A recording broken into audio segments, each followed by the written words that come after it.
Bharatiya Janata doctor party अजीज के खान, खिलाफ लड़ते क्या हैं। हो गया सर? ये कहा जा रहा है कि योगी साहब को देखकर डर गए क्या समाजवादी पार्टी वाले? अब तक कह रहे थे छोटे दलों के साथ जाएंगे, अब सबको बुलाने को भी तैयार हो गए। क्या हो गया? ऐसा क्या हो गया? रोहित भाई, किसको बुला लिया?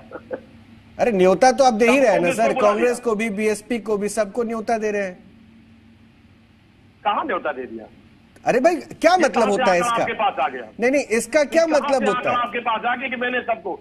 देखिए, एक बात आप जानिए, हाँ, हमने जो पहले स्टैंड लिया था हाँ, माननीय राष्ट्रीय अध्यक्ष जी ने, हाँ, कि छोटे छोटे दलों को, क्योंकि हम सामाजिक न्याय की बात करते हैं, हम चाहते हैं समाज में समरसता हो। जो छोटे छोटे दल के लोग हैं वो समाज में कुछ करना चाहते हैं, और समाजवादी पार्टी इस पर विश्वास करती है। इसलिए हमने कहा था कि लोग हमारे साथ आए और मिल करके, क्योंकि बीजेपी ने बहुत सारे काले कारनामे किए हैं, उनको उजागर करना है, और इस नजरिए से हम छोटे पार्टियों को, छोटे दलों को लेना चाह रहे थे और लेना चाह रहे हैं। अब अगर कोई हमारी विचारधारा से, समाजवाद की विचारधारा से, लोहिया विचारधारा से, अम्बेडकर विचारधारा से अगर वो प्रेरित है कोई, और इस विचारधारा से कोई मुतासिर अगर वो कोई आ रहा है, तो बहुत बढ़िया है, स्वागत है, हम उसका स्वागत करते हैं।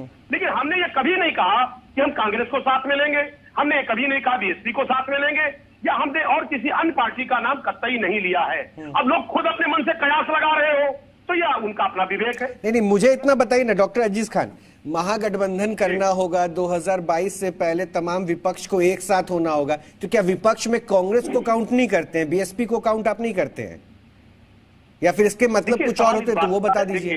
देखिए रोहित जी, काउंट करने का सवाल नहीं है। राजनीति में कहां किसका फायदा है, कौन किसके साथ जाएगा, ये राजनीति में वक्त तय करता है। इसको हम आप तय नहीं करेंगे, संभावनाएं बनी रहती हैं, हम उसके बारे में कुछ नहीं कह सकते। लेकिन जो आज राजनीतिक प्रवेश है, आज बीजेपी विपक्ष को पूरी तरह से उसने लाके चौराहे पे खड़ा कर दिया है। विपक्ष का सम्मान नहीं करती है। जिस तरीके से एक लंबे वक्त से सदन नहीं चल पा रहा है, अड़ियल रवैया आप देखिए। फिर अब मत जाइए ना सर संसद पे, बहुत सारे क्वेश्चंस हो जाएंगे खान साहब, डॉक्टर खान, बहुत सारे क्वेश्चंस हो जाएंगे सर, विपक्ष के रवैये पे भी सवाल उठेगा। लेकिन आपने बहुत इंपॉर्टेंट बात बोली ना, बहुत इंपॉर्टेंट बात बोली है। मैं बीएसपी का एक रिएक्शन लूंगा, फिर मैं शिवम आपके पास आऊंगा। बीएसपी का एक रिएक्शन लूंगा। साजन सिंह साहब, हम बहुत लेट में जुड़े हैं। ठीक है सर, नहीं, मौका सबको बराबर ही मिल रहा है, घबराइए मत सर, देर से आने से क्या हो गया? क्या डॉक्टर खान, शिवम त्यागी जो कह रहे वही ऑफर चल रहा है क्या? इन्होंने 46 पार्टियों का हाथ पकड़ा था पिछले 2014 में। उसके बाद 2019 में इन्होंने 29 पार्टियों का हाथ पकड़ा। ये सब बहे जा रहे थे, इनको लोगों ने थाम लिया। अगर यही विचारधारा है गठबंधन करने का और लोगों को साथ लाने का, कि लोगों को साथ लाने से लोग बहने से रुक जाते हैं, तो साहब मुझे लग रहा बीजेपी सबसे ज्यादा बह रही थी बड़े स्तर से। ये बह रही थी, लोगों ने थाम लिया। नहीं, मेरी बात आप जान लीजिए। मैं कह रहा हूँ बीजेपी पूर्ण बहुमत के साथ जी बोलिए सर, आप मुझे मौका दें, आप सर मुझे मौका दें प्लीज। आप अपनी बात रखिएगा, हम बीच में काउंटर नहीं करते।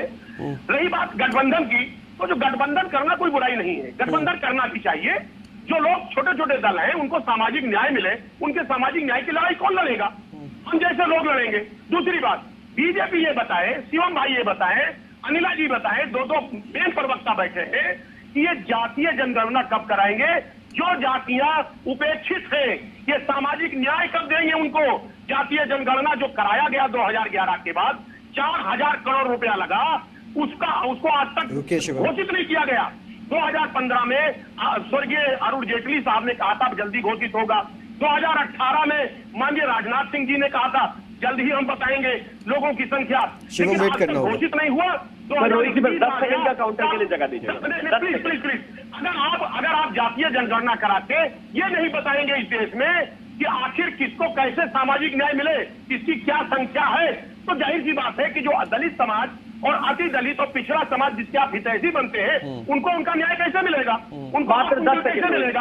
आप कृपया बताएं, क्या जातीय जनगणना जो हो गया है उसको आप घोषित करेंगे? नहीं सर, आप मुद्दा बहुत स्ट्रेच कर रहे हैं डॉक्टर खान। आप जो है ना सर, गाड़ी आपने पकड़ी थी लखनऊ से दिल्ली की, लेकिन बीच में आप मुंबई भी पहुंच गए, उधर आंध्र प्रदेश भी जाना चाह रहे हैं सर, वो मत कीजिए ना सर।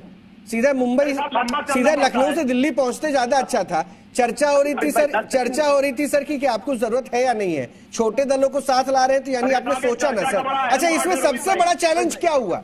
एक सेकंड शिवम प्लीज, थोड़ा सा वेट करना होगा। सबसे बड़ा चैलेंज क्या हुआ? ओवैसी के आने से भी कुछ फॉर्मूला बिगड़ा क्या?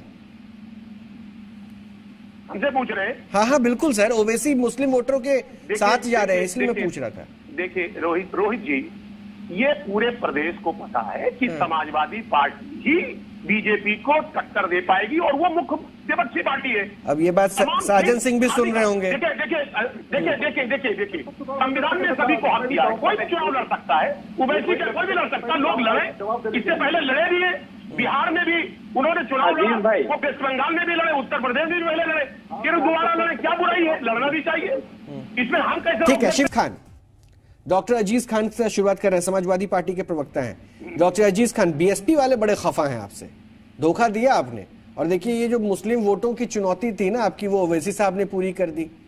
तो ऐसे में थोड़ी सी मैं समझ सकता हूँ चिंता आपकी भी होगी, इसलिए अब साइकिल पे सबको बैठाने की कोशिश है। मैं पहले अनिला जी का जवाब दे दूं, जो पहले अनिला जी ने शुरुआत की थी। हाँ। उन्होंने कहा साहब लैला, मैं उनको बताना चाहूंगा कि जो इनके मजनू थे वो आज मुलाकात हुई है उनकी, राजभर साहब की, और लैला मैंने सुना है, अब पता नहीं दानिश जी बताएं या कौन बताएगा, कि ये जो लैला है इसकी दीवानी बीजेपी पहले से है, या पता नहीं भविष्य में होगी या पहले से है, कुछ पता नहीं, लेकिन कुछ ऐसा सुनता मैंने। एक बात आप जो पूछ रहे हैं कि लुका छुपी का खेल की बात कर रहे हैं, वो वक्त तय करेगा, वो मैं उस पर ज्यादा बात नहीं करना चाह रहा हूँ।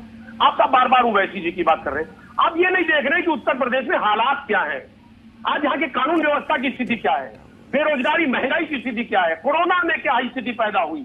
आप देखिए चुनाव इस पर जाएगा, धर्म कर्म पे नहीं जाएगा, धर्म आस्था का विषय है, धार्मिक स्वतंत्रता है इस मुल्क में, कोई भी किसी भी धर्म को फॉलो कर सकता है और करना भी चाहिए, लेकिन जिस तरीके से बीजेपी ने कोई काम नहीं किया है, लोगों को सर आप फिर बार बार सर आप ट्रैक छोड़ देते हैं, सर ट्रैक छोड़ देते हैं। सवाल मैं आपसे पूछता हूं, आप बीजेपी की कुंडली लेके बैठते हैं, सर मुझे बताइए ना सर, आपको ओवैसी साहब से चुनौती मिलने लगी, वैसे तो ऑफर आपको भी राजभर साहब ने किया था, ऑफर तो आपको भी राजभर साहब ने किया था ना सर जुड़ने के लिए, एक मुलाकात पे आप हाय तौबा कर रहे हैं, वो तो पहले भी उनके साथ थे, ऑफर तो आपको भी किया था, आप भी तो यही ऑफर कर रहे हैं। तो राजभर साहब ने तो बीजेपी से लट्ठे में लट्ठा हुआ, कुल कर्म हो गया था, कुछ बचा ही नहीं था। अरे सर शिवपाल यादव भी लट्ठम लट्ठा करके गए थे ना डॉक्टर खान, शिवपाल यादव भी तो यही करके गए थे ना सर, उस पर मंथन करें क्या। देखिए एक बात सर समझिए, मेरी बात रोहित भाई समझिए, देखिए बड़े पत्रकार है, आप बात को समझिए। आप देखिए इधर उधर बात करने से कोई फायदा नहीं, आज बीजेपी की स्थिति ठीक नहीं है उत्तर प्रदेश। बात वही तो मैं कह रहा हूँ सर, इधर उधर की बात क्यों करना है सर, ये बताइए ना सर, ये अपॉर्चुनिटी तैयार नहीं खान साहब मेक इट सिंपल ना, खान साहब इसको और सरल कर देते हैं ना सर। खान साहब क्या इकट्ठे होकर बीजेपी को रोका जा सकता है, ये मानते हैं आप? विपक्ष अगर एक साथ हो तो बीजेपी को रोक सकते हैं, ये मानते हैं कि नहीं मानते, बस इसको बताइए। देखिए रोहित जी बीजेपी चाहे जितना धर्म का आड़ ले, अब लोगों को खाना चाहिए, धर्म कर्म तो एक अच्छी चीज ही है, लेकिन खाना चाहिए। आज भुखमरी है। खान साहब क्या हो गया सर, आज आप अपने ट्रैक पे नहीं रह रहे हैं सर, मैं कुछ पूछ रहा हूँ जवाब। अनिला जी क्या हो गया, मतलब यही आप सुनना चाह रही थी क्या, कि समाजवादी वाले जो है वो घुमाएंगे, विपक्ष को इकट्ठा होना चाहिए कि नहीं होना चाहिए, मैं ये पूछ रहा हूँ, वो बीजेपी करने लग रहे हैं, क्या फोबिया हो गया क्या? फोबिया नहीं हो गया, बीजेपी को फोबिया हो गया समाजवादी पार्टी। अच्छा अनिला जी जल्दी से छोटा सा जवाब दीजिए।